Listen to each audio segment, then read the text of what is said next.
جہاں سے تمام بھی چلے آ رہے ہیں۔ اچھا پھر اس میں یہ ہے کہ جو 14 خانوادے ہیں نا، ان کے 14 خانوادوں کے 14 وظائف ہیں۔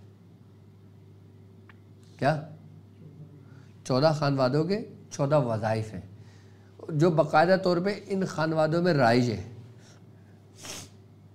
وہ آپ چاہے اپنے دنیاوی مقاصد کے لیے کر لیں، وہ چاہے اپنے روحانیت میں ترقی کے لیے کر لیں، وہ چاہے آپ اپنے یہ سمجھ لیں کہ فتوحات کے لیے کر لیں۔ اور یہ 14 وظائف ان 14 خانوادوں سے منسوب ہیں۔ 14 وظائف ان 14 خانوادوں سے منسوب ہیں۔ اب وہ 14 وظائف کیا ہیں؟ سب سے پہلا وظیفہ میں آپ کو بتاتا ہوں، یہ ہے سب سے پہلا حضرت خواجہ عبد الواحد بن زید رضی رحمۃ اللہ علیہ سے، جو خاندان کہلاتا ہے زیدیہ۔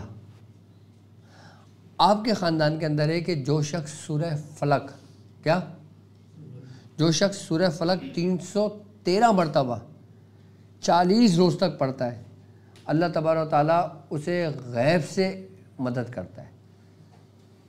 یعنی کہ اس کے یہاں جو رزق اس کو ملتا ہے نا، وہ غیب سے ملتا ہے۔ جسے کہتے ہیں نا کہ غیبی خزانے جس کے اوپر جاری ہو جائے، لوگوں کے اندر طلب ہوتی ہے نا کہ جو شخص یہ چاہے کہ اس کے اوپر غیب کے دروازے کھول دیے جائیں، تو وہ شخص سورہ فلق 313 مرتبہ پابندی کے ساتھ 40 دن مکمل کر لے، اس کو رزق کی پریشانی نہیں ہوگی، وہ کبھی مفلس نہیں ہوگا، وہ کبھی محتاج نہیں ہوگا۔ اچھا اس کے علاوہ بھی جو جادو کے ذریعے رزق باندھ دیا جاتا ہے، اگر کسی کو جادو کے ذریعے رزق بندش کر دی گئی، رزق باندھ دیا گیا، تو یہ سمجھ لو کہ اس سے کھول دیا جاتا ہے۔ جو شخص 313 مرتبہ سورہ فلق پڑھتا ہے تو اس سے رزق کی بندش اس سے کھول دی جاتی ہے، اس کے گھر میں فراوانی ہوتی ہے۔ اچھا دوسرا حضرت شیخ فضیل بن ایاز، یعنی کہ ایازی خاندان کا جو ہے وظیفہ ہے، وہ ہے یا اللہ یا رحمان یا رحیم۔ کیا ہے؟ یا اللہ یا رحمان یا رحیم۔ عصر اور مغرب کے بعد جو شخص یا اللہ یا رحمان یا رحیم 500 مرتبہ پڑھتا ہے، یہ سمجھ لے کہ اس کی روحانیت کو قائم رکھتا ہے، رجت میں نہیں آتا، اور اس کو سمجھ لے کہ اپنے خانوادے کا فیض ملتا ہے اس کو۔ یا اللہ یا رحمان یا رحیم، اس کے بارے میں، اس خانوادے کے بارے میں کہا جاتا ہے کہ یہ اس خانوادے کا اسم اعظم ہے۔ آپ دیکھیں نا، ہم لوگ 24 کی نیاز کرتے ہیں، 17 کی نیاز ہوتی ہے ہمارے یہاں، تو اس میں یہ اسم سر فہرست ہے۔ کیوں؟ کیونکہ اس اسم کی یہ تاثیر ہے کہ یہ آپ کے اندر کے تقدیر کو بدل دیتی ہے۔ جو شخص ہمارے سلاسل میں ہے، وہ عصر اور مغرب کے بعد یا اللہ یا رحمان یا رحیم اس کو اپنے اوپر لازم کر لے۔ اچھا اس سے صرف یہ نہیں بلکہ اسے دنیاوی معاملات میں بھی فائدہ ہوگا۔ یہ وہ وظائف میں بتا رہا ہوں کہ اگر جن کو آپ پڑھ لیں، جس مقصد کے لیے پڑھنا چاہیں، سب سے بڑی بات یہ ہوگی کہ اس سے آپ کو رجت نہیں ہوگی، آپ کو یہ ڈر نہیں ہوگا، اور جس مقصد کے لیے یہ وظائف پڑھے جائیں گے اس میں ان لوگوں کے لیے آسانیاں ہو جائیں گی۔ تیسرا حضرت سلطان حضرت ابراہیم بن ادھم، یعنی کہ ادھمیہ خاندان جو ہے، وہ ہے سورہ فاتحہ کا عمل، یعنی کہ سورہ فاتحہ کا وظائف۔ اس میں سورہ فاتحہ 49 مرتبہ پڑھی جاتی ہے۔ کتنی مرتبہ؟ 49 مرتبہ، لیکن اس ترتیب سے پڑھی جاتی ہے کہ جب ہم ایاک نعبد و ایاک نستعین پہ پہنچتے ہیں تو ہم اس کی 3 بار تکرار کریں گے۔ کتنی بار؟ 3 بار تکرار کریں گے۔ اور کتنی بار پڑھیں گے؟ 49 بار پڑھیں گے۔ اب 49 بار پڑھنے سے اس کا فائدہ سب سے بڑا پتہ ہے کیا ہوگا؟ کہ یہ کشف کے لیے بہت زبردست ہے، اور دوسری تسخیر کے لیے، تسخیر خلائق یا تسخیر جنات یا تسخیر موکلان یا تسخیر روحانی مخلوقات، اس کے لیے سب سے بہترین اور سب سے لاجواب یہ وظیفہ ہے. یہ کون سا؟ سورہ فاتحہ 49 مرتبہ پڑھنا. اس کو 49 ہی دن پڑھا جائے. کتنے دن پڑھا جائے؟ 49 دن. اور کس ترتیب سے؟ کہ جب ایاک نعبد و ایاک نستعین پر جب ہم آئیں گے تو ہم اس کی تکرار 3 بار کریں گے. تسخیر کے لیے، حب کے لیے، کسی کو مسخر کرنے کے لیے، کشف کے لیے، یہ سب سے لاجواب اور سب سے بہترین وظیفہ ہے.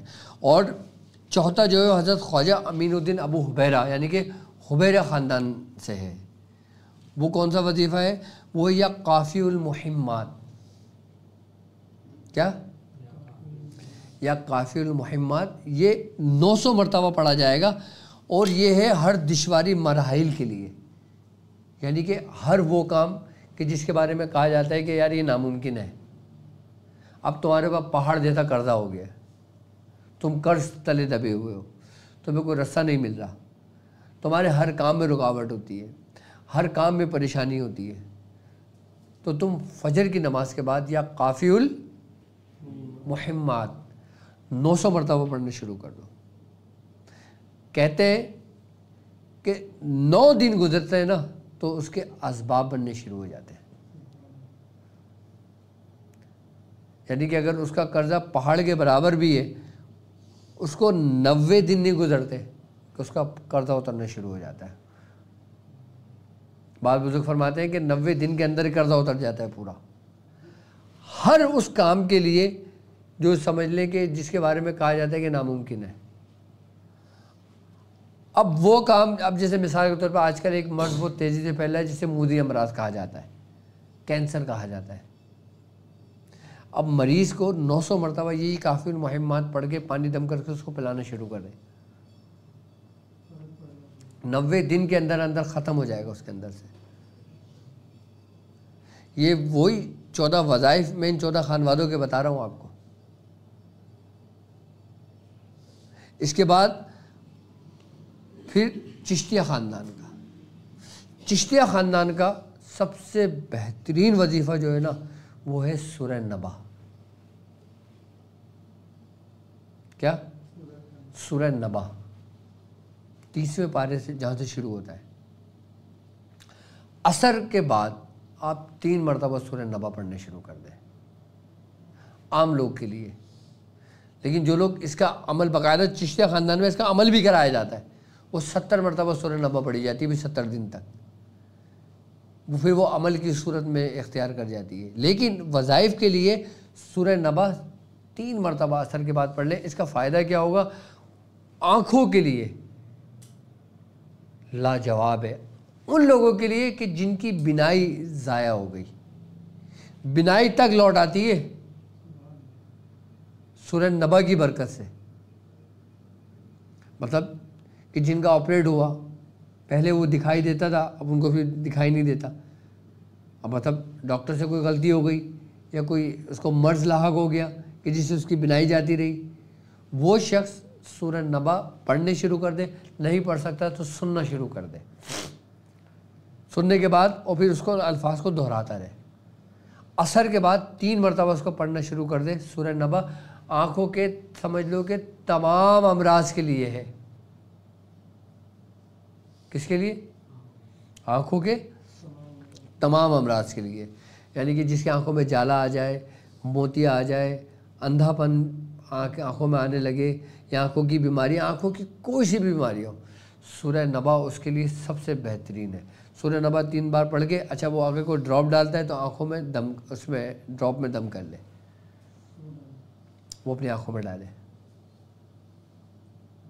تو اس کا فائدہ کیا ہوگا کہ اس کی بینائی لوٹ آئے گی. یہ چشتیہ خاندان کا سمجھ لیں کہ سب سے بہترین وظیفہ ہے یہ سورہ نبا کا. اچھا یہ وہ 5 خانوادے ہو گئے کہ جن کا میں نے ذکر وہ کیا کہ جو حضرت عبد الواحد بن زید آپ سے 5 خانوادے چلے. اب ان 9 خانوادے کے وظائف کہ جو حضرت شیخ حبیب اجمی رحمۃ اللہ علیہ سے چلے.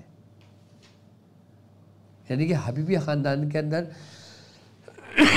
یہ سمجھ لیں کہ سورہ اخلاص،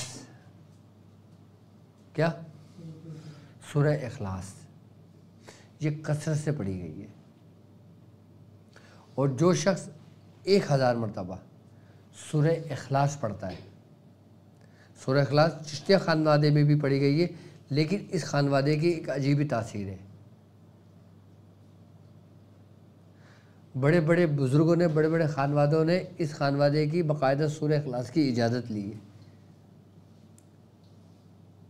حضرت شیخ حبیب اجمی رحمۃ اللہ علیہ کی. شیخ حبیب اجمی رحمۃ اللہ علیہ کون بزرگ ہیں معلوم ہے؟ یہ حضرت امام حسن بصری رحمۃ اللہ علیہ کے خلیفہ ہیں. آپ کا ایک واقعہ میں آپ کو بتاؤں، مجھے یاد آ گیا کہ آپ دریا کے کنارے تھے. کون؟ حضرت حبیب اجمی رحمۃ اللہ علیہ اور حضرت امام حسن بصری رحمۃ اللہ علیہ. تو حضرت امام حسن بصری رحمۃ اللہ علیہ کا گزر ہوا تو آپ کو دیکھا، آپ کھڑے ہوئے تھے، تو آپ سے پوچھا کس کا انتظار کرو؟ آپ نے فرمایا کہ میں ناؤ کا انتظار کر رہا ہوں. تو آپ نے فرمایا کہ ناؤ کا انتظار کر رہے ہو تو تم ایک کام کرو نا، اللہ کا نام لو، اپنا قدم رکھو، اپنا سفر کر لو.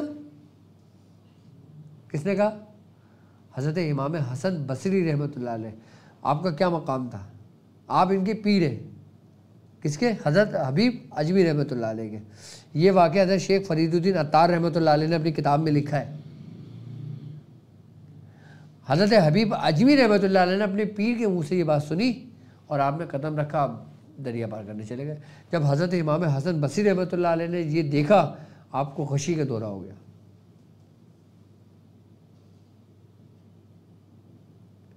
تو کیا حضرت حبیب اجمی رحمۃ اللہ علیہ کا مقام حضرت امام حسن بصری سے زیادہ تھا؟ نہیں. والسابقون والسابقون کہ سبقت لے جانے والے لوگ تھے وہ. تو حبیب اجمی رحمۃ اللہ علیہ نے فرمایا کہ حضور آپ نے اپنے قلم کے ذریعے اپنی ساری زندگی روحانیت میں گزار دی اور میں نے اپنے قلب کی صفائی میں ساری زندگی گزار دی. حضرت فرید الدین عطار رحمۃ اللہ علیہ لکھتے ہیں اپنے واقعہ کی کتاب میں. اور حضرت امام حسن بصری رحمۃ اللہ علیہ کا کیا مقام؟ کہ آپ کی ریاضت کا مقام یہ تھا کہ آپ مصلی اپنا سمندر میں بچھا کے نماز پڑھ لیا کرتے تھے. حضرت رابعہ بصری رحمۃ اللہ علیہ آپ کے دور ایک ساتھی دور گزرا ہے. جب آپ نے دیکھا کہ حضرت امام حسن بصری رحمۃ اللہ علیہ نے جا نماز بچھا دی تو آپ نے اپنی جا نماز اٹھائی، ایسے جھڑکا اور ہوا میں بچھائے، وہ ہوا میں معلق ہو گئی. آپ نے اس میں کھڑی ہوئی نماز پڑھ لیں گی. کہا اس میں کیا کمال ہے؟ اے حسن اس میں کمال نہیں ہے. تو کیا حضرت رابعہ بصری کا مقام آپ سے زیادہ تھا؟ نہیں. یہ بزرگوں کے معاملات ہیں، یہ ان کے حالات ہیں. ایک دفعہ حضرت رابعہ بصری رحمۃ اللہ علیہ، آپ اپنے ایک ہاتھ میں پانی کا مشکیزہ اٹھایا ہوا اور ایک ہاتھ میں آپ نے آگ اٹھائی ہوئی اور آپ بصرہ کی گلیوں میں دوڑ لینے لگی تھی. تو حضرت امام حسن بصری رحمۃ اللہ علیہ نے آپ سے پوچھا کہ اے خاتون کہاں جاتی ہو تم؟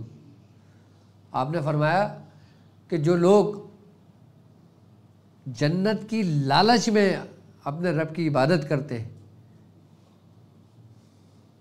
میں اس کو اس آگ سے جلا دوں گی، اور جو لوگ جہنم کے خوف سے رب کی عبادت کرتے میں اس پانی سے جہنم کی آگ کو بجھا دوں گی.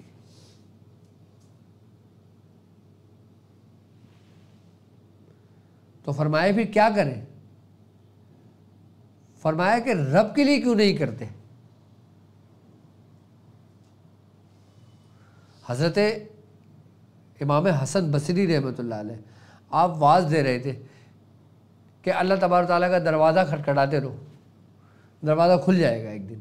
مطلب اپنے وظائف پڑھتے رہو، اپنے اعمال کرتے رہو تو دروازہ کھل جائے گا ایک دن. حضرت رابعہ بصری رحمۃ اللہ علیہ وہاں سے گزر رہی تھی. آپ نے دیکھا، آپ نے پوچھا اے حسن کہ اللہ کا دروازہ بھی بند ہوتا ہے کیا فرمایا؟ وہ کس مقام پہ تھے؟ پھر وہ کیا مقام تھا؟ نہیں سمجھ آتا. تو کون سا وظیفہ بتایا میں نے؟ سورہ اخلاص کا، کہ 1000 مرتبہ پڑھ لی جائے. تو اس کا پڑھنے سے فائدہ کیا ہوگا؟ کہ یہ تمہارے لیے کافی ہوگا، تمہارے ہر حالات کے لیے. مثلا جب تم کی زندگی کے کسی ایک ایسے سٹیج پر آ جاؤ نا جہاں پہ تمہیں کچھ نہ سمجھ آ رہا ہو کہ اب میں کیا کروں، کہ جہاں پہ تمہیں کوئی رستہ نہ نظر آ رہا ہو، جہاں پہ تمہیں کچھ بھی نہ دکھ رہا ہو، وہاں پہ تم سورہ اخلاص پڑھنا شروع کر دو 1000 مرتبہ. تمہارے 10 دن نہیں گزریں گے تمہیں رستہ مل جائے گا، تمہیں رستہ مل جائے گا.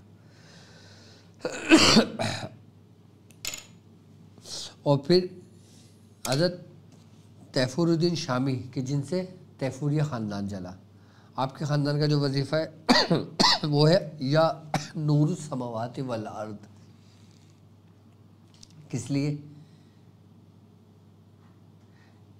نبی کریم صلی اللہ علیہ وآلہ وسلم آپ دعا فرماتے تھے کہ اے باری تعالیٰ کہ میرے اندر نور بھر دے، میری آنکھوں میں نور بھر دے، میرے کان میں نور بھر دے، میرے جسم میں نور بھر دے، مجھے نور علی نور کر دے. آپ دعا فرماتے تھے نا. تو بزرگان دین فرماتے ہیں کہ اگر تم چاہو کہ اس نور کا حصہ تمہیں بھی ملے تو تم اللہ نور السماوات والارض پڑھا کرو.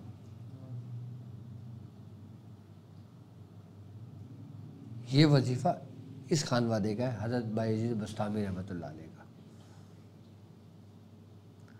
حضرت بایزید بسطامی رحمۃ اللہ علیہ کا مقام و مرتبہ سب سے افضل ہے.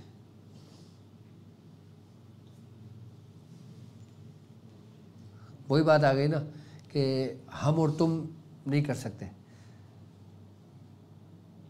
ہم فرق نہیں کر سکتے. ہم نہیں کہہ سکتے کہ کون اعلیٰ ہے، کون افضل ہے، کون کیا ہے. نہیں، والسابقون والسابقون قرآن کی یہ آیت ہے. یہ وہ لوگ ہیں جو سبقت لے گئے ایک دوسرے سے، کہ ان کے مقام و مرتبہ اللہ ہی جانتا ہے کیا ہے. آئی بات سمجھ میں؟ اب سختیہ خاندان کا جو وظیفہ ہے وہ ہے سورہ کوثر کا. اچھا، جو لوگ اولاد کے لیے پریشان ہیں کہ جن کی اولاد نہیں ہے، وہ سورہ کوثر 500 مرتبہ 40 روز تک پڑھے.